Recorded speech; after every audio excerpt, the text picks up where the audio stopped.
አንድ ወሳኝ ጥያቄ ልጠይቃችሁ። የባለፉትን 6 ወራት መንፈሳዊ ህይወታችሁን በግራፍ መልክ ብትስሉት መስመሩ ወደ ላይ ነው የሚያሳየው ወይንስ ቀጥ ብሎ ምንም ለውጥ የሌለው የሞተ ሰው ሪከርድ ነው የሚመስለው?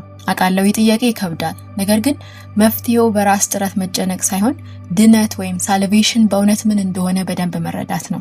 እስቲ አስቡት። አንዳንዴ ውስጣችን እንደ እሳት ይነዳል፣ ቃሉ እንደ ማር ይጣፍጠናል፣ ስንጸልይ ቃላቶቹ እንደ ውሃ ይፈሳሉ፣ ማገልገል ደስ ይላል፣ ኃጢአትም ኃይሉን ያጣ ይመስላል። ግን ደግሞ አሉ እነዛ ቀናት ከጥቂት ጊዜ በኋላ ሳናስበው መንሸራተት እንጀምራለን።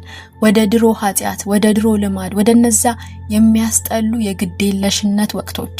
ከዛን ውስጣችን በጥያቄዎች ይሞላል። እውነት እኔ ድኛለሁ? እግዚአብሔር በእኔ ውስጥ እየሰራ ነው?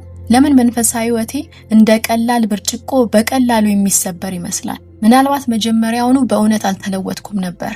ለዚህ ነው ድነት ወይም ሳልቬሽን ምን ማለት እንደሆነ በደንብ መረዳት ያለብን።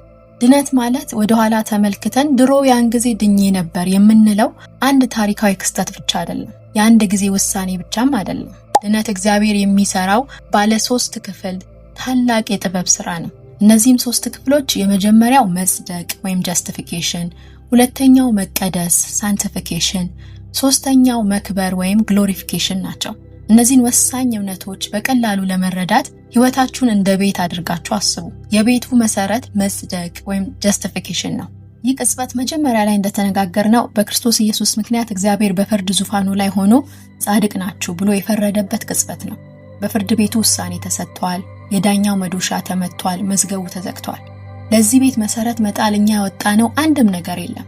እዚህ ላይ የኛ ጥረት አስፈላጊ አለመሆኑ ብቻ ሳይሆን ጭራሽኑ ቦታ የለውም። እኛ ይዘን የመጣነው ኃጢአታችንን ነው። ክርስቶስ ግን ጽድቁን አመጣ። እኛ ዕዳችንን አመጣን። ክርስቶስ ክፍያውን አመጣ። እኛ በደላችንን ይዘን ቀረብን። ክርስቶስ ግን መስቀሉን ይዞ ቀረበ። ይህ መጽደቅ ነው። ህጋዊ የፍርድ ቤት ውሳኔ ነው።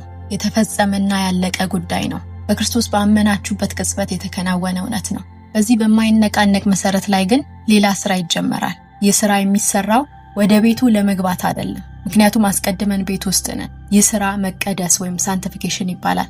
መቀደስ ማለት ወደ እግዚአብሔር ፍቅር ለመድረስ የምንገነባው መሰላል ወይም ደረጃ አይደለም። እግዚአብሔር አስቀድሞ አቅፎናል። አስቀድመን ልጆቹ ሆነናል። ደህንነታችን የተጠበቀ ነው። መቀደስ ማለት አስቀድመን እየኖርንበት ያለውን ቤት ማደስ ወይም ሪኖቬሽን ማለት ነው።